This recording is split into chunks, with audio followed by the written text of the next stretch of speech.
सुनिश्चित भी करना है कि सेहत के साथ खिलवाड़ ना हो, सुरक्षा के साथ कोई चूक ना हो। इसलिए कोरोना प्रोटोकॉल का पालन जरूर करें और मताधिकार का इस्तेमाल करने के लिए पोलिंग बूथों तक जरूर पहुंचे। और न्यूज़ 18 भी लगातार अपने तमाम दर्शकों से यह अपील कर रहा है कि सबसे पहले मतदान और उसके बाद ही कोई काम, ये बहुत जरूरी हो जाता है। एजाज अहमद साहब, फजल इमाम तो कह रहे हैं कि हम आश्वस्त हैं, हमें इस बात में कहीं कोई लेकिन परंतु नहीं नजर आती कि लोग हमें यकीन नहीं करेंगे। हमने विकास का काम किया है, ग्राउंड रियलिटी नजर आती है। जो डिस्टेंस पटना से कुशेश्वर स्थान पहुंचने के लिए यात्रा के तौर पर लोगों को पहले घंटों करना पड़ता था, वो अब सीमित हो चुका है। रास्तों को देख लीजिए, इन इलाकों को देख लीजिए। फिर आपके जीत के दावे के पीछे आधार क्या है? देखिए, सबसे बड़ा आधार है कि इनका न तो कुशेश्वर स्थान में विकास हुआ है, न तारापुर में विकास हुआ है। और धरातल पर आपने रिपोर्टिंग दिखाने का काम किया, वहाँ के एक वोटर संग्रामपुर के बताने का काम किए कि धरातल पर कोई विकास नहीं है। यहाँ पर सरकार की योजना सिर्फ कागज़ों में है सीमित। और सबसे बड़ी विडंबना ये है कि जो आवश्यक नीड है लोगों के लिए, जल, चिकित्सा, स्वास्थ्य और बेहतर शिक्षा, इन मामलों में ये सरकार पूरी तरह से फिसड्डी साबित हुई है। और कुशेश्वर स्थान और तारापुर में स्थिति यह है कि वहाँ पर जो स्कूल है, उस स्कूल में पढ़ाई नहीं है। कहीं कहीं तो स्कूल में 500 बच्चे हैं और 2 टीचर हैं। स्थिति भयावह है। कुशेश्वर स्थान में अगर चले जाइए तो महंगाई के कारण लोगों का कमर तो टूट ही चुका है, लेकिन कुशेश्वर स्थान के लोगों का वहाँ पर उस सड़कों पर चलने के कारण कमर टूट चुका है। लोग कमर के दर्द से परेशान है। अभी आपके रिपोर्टर अमित जी दिखा रहे थे कि वहाँ पर लोग किस तरह से चल करके आ रहे हैं, जो अपने चलने की स्थिति में भी नहीं है, सड़कों के कारण हुआ है। इस तरह की स्थिति को अगर फजल इमाम साहब या निखिल आनंद जी विकास मानते हैं तो इनको ये विकास मुबारक हो। और जो कहते हैं कि निखिल आनंद जी, क्या ये विकास का पैमाना है? क्या आप इस विकास के साथ चाहते हैं कि जनता आपके साथ खड़ी हो, आप पर विश्वास जिताए? देखिए, ये बात तो कोई भी इनकार नहीं कर सकता है कि बिहार में सड़कों का जाल और बिहार में इंफ्रास्ट्रक्चर के लेवल पे कायाकल्प हुआ है। ये बात मैं मान सकता हूँ कि स्थानीय स्तर पर विधानसभा क्षेत्र के भीतर स्थानीय सड़कों में कुछ त्रुटि होगी और ये वहां के जो जनप्रतिनिधि थे जो दिवंगत हो गए, तो उनके कारण से भी थोड़ी बाधा उत्पन्न हुई होगी।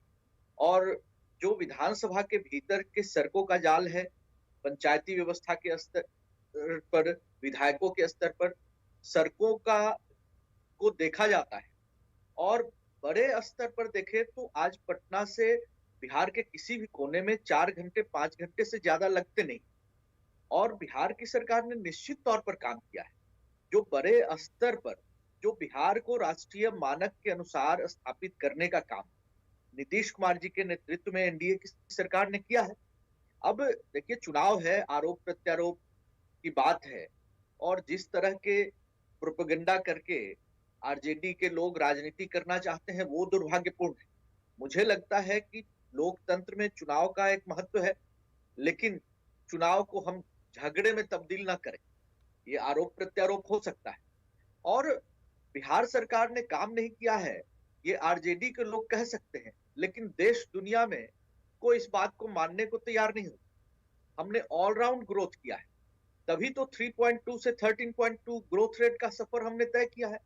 आज बिहार में इंस्टीट्यूशंस की स्थापना हुई है, आईआईटी, आईआईएम जैसे लेकिन संस्थान निखिल जी, हैं। एजाज अहमद तो कह रहे हैं कि स्कूलों में 500 स्टूडेंट्स होते हैं, शिक्षक 2 हैं।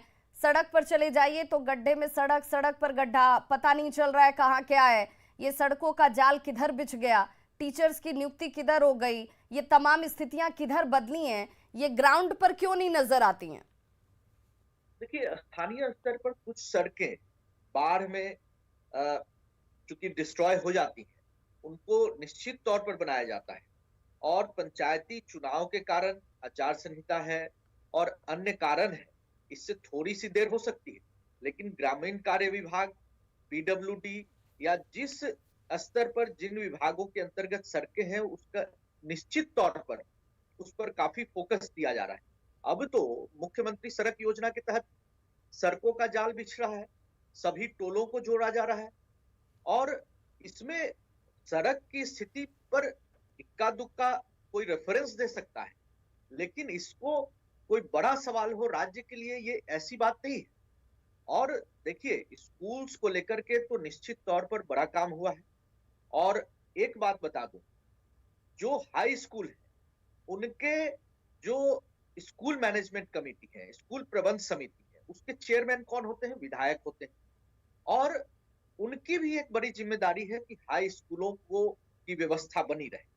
लेकिन सवाल तो निखिल कई आनंद जगहों जी पर यही है कि चुनाव के वक्त हमें ये क्यों बताना पड़ता है कि ये तमाम खामियां हैं, किसके अंडर ये तमाम चीजें आती हैं, कौन इसे दुरुस्त करेगा, कितना और वक्त लग जाएगा, कहाँ खामी रह गई। हम इसे एक सतत प्रक्रिया के तौर पर हमेशा इसे सुनिश्चित करने की कोशिश क्यों नहीं करते हैं?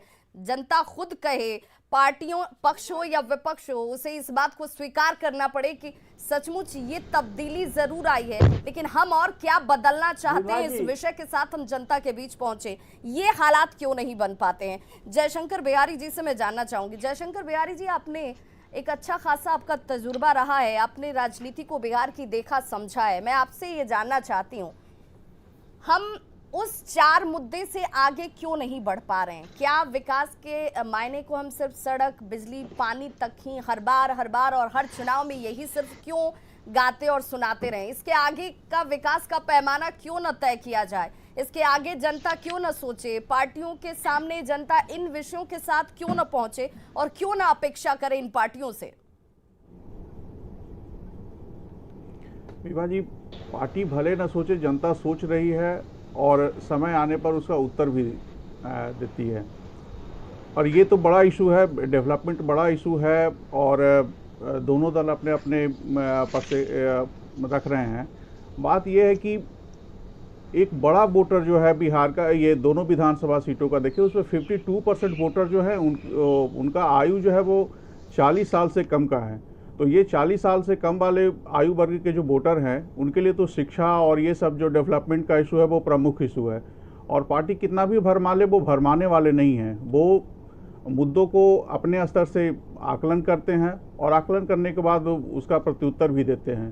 तो ये जो भी राज्य के प्रमुख दल हैं वो इन सब चीज़ों को अब समझ रहे हैं। और जयशंकर जी, इस वक्त एक छोटे से अंतराल पर जाने का वक्त है, लेकिन चलते चलते मैं जरा ये जरूर जानना चाहूंगी कि क्या लालू प्रसाद की एंट्री के साथ, लालू प्रसाद